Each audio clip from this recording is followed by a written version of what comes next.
Europe Matin, Patrick Cohen.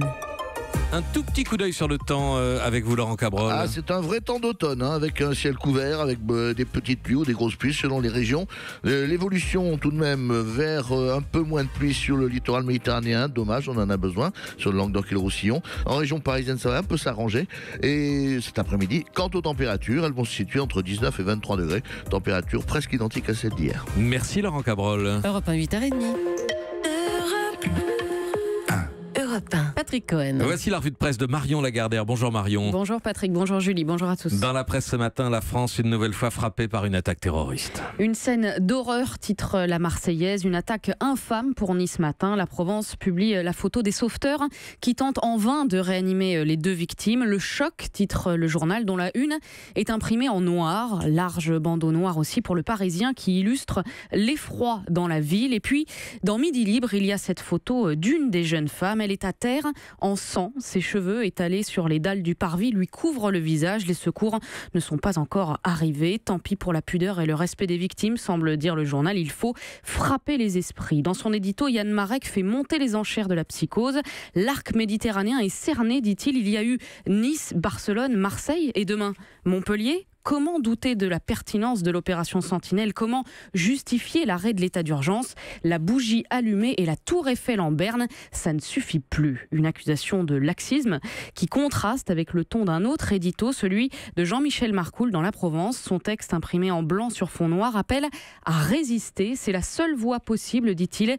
Résister à la peur, résister à la tentation des idées arrêtées, excluantes, brutales et définitives. Résister aux polémiques sur l'état d'urgence, par exemple. Des polémiques qui ont surtout une forte valeur ajoutée au baromètre de la politique. Voilà, face à la violence, à l'horreur et au chaos, on retrouve ces dernières années les mêmes mots, les mêmes dilemmes, accuser ou se recueillir, soupçonner ou être solidaire. Toujours ce même cycle de réaction qui perdure depuis maintenant 5 ans, depuis 2012, et les attentats perpétrés par Mohamed Merah. Justement, c'est l'autre grand titre de vos journaux, l'ouverture du procès des complices présumés de Mohamed Merah aujourd'hui à Paris. Dossier notamment dans La Croix qui a choisi de publier non pas la photo du tueur, mais celle de ses 7 victimes, les 3 enfants et leur père abattus devant l'école juive aux Zaratora et les 3 parachutistes. Témoignage du père de Samuel Sandler.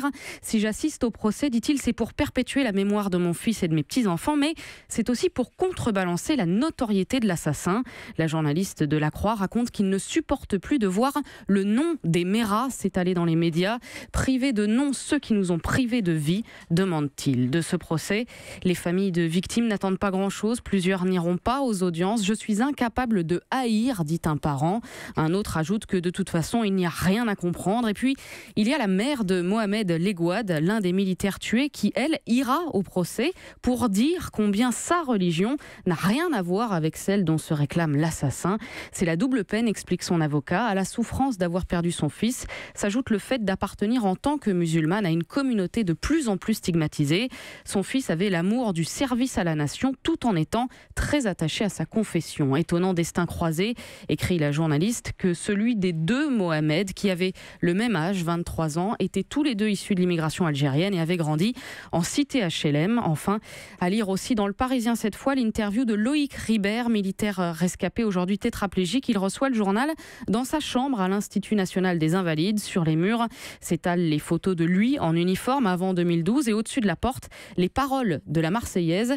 Que vous a appris ce drame ? Demande simplement le journal. Que la vie peut basculer à tout instant, dit-il. Si j'ai la chance d'avoir survécu, c'est pour passer ce message.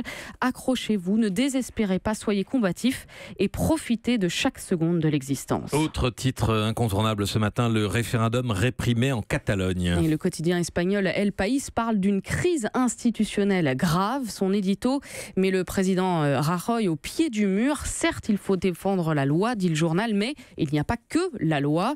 Fuir les responsabilités n'est pas tolérable et le président doit dire, s'il est encore capable, quel est son véritable projet pour que ce pays et ses 17 régions puissent vivre ensemble de manière pacifique et démocratique. Parallèlement, beaucoup de journaux notent que l'escalade était prévisible pour Laurent Marchand dans Ouest France. Plusieurs raisons ont pesé, notamment la crise économique qui a usé, on l'oublie, les nerfs du pays, mais aussi le fait qu'aucune majorité stable n'est ressortie des 2 dernières élections.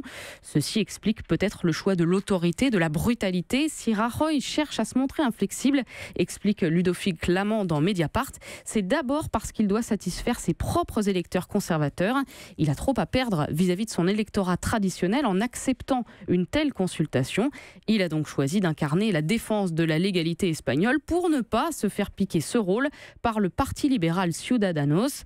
Manière de dire après coup que l'intensité, la violence de la crise était parfaitement prévisible mais inévitable. Était-ce prévisible? Était-ce évitable? La question qui se pose aussi sur un tout autre sujet, l'effondrement d'une barrière de sécurité ce week-end au stade d'Amiens. Et comme le dit le Courrier Picard, le stade est au banc des accusés. Pour la Voix du Nord, l'enceinte est vétuste, mais elle est aux normes, elle a été homologuée. Une réponse qui ne satisfait pas l'équipe qui publie le témoignage d'un stadier lillois. L'accident était-il prévisible? Jean-Claude Buzine, 52 ans, répond oui sans hésiter. Quand on est arrivé dans le stade, la première chose qu'on a fait, c'est vérifier la grille, dit-il. Et là, il y avait énormément de jeux. On l'a testé, on a vu qu'elle bougeait. Ça faisait 15 jours qu'on savait bien que plus de 500 personnes allaient venir. C'est pas comme si on n'avait pas prévenu. Il explique qu'il a signalé tout ça à son responsable. Tout était prévisible donc. Dans La Voix du Nord, un autre Jean-Claude qui a le même âge et qui dit au mot près exactement la même chose, ajoute la précision suivante: on a vu mais on ne pouvait rien faire. Il y a ce qui est prévisible donc, il y a ce qui est évitable, mais il faut souvent bien plus que simplement savoir et prévoir pour conjurer le cours des choses. Merci à vous Marion Lagardère pour la revue de presse. Europe 1.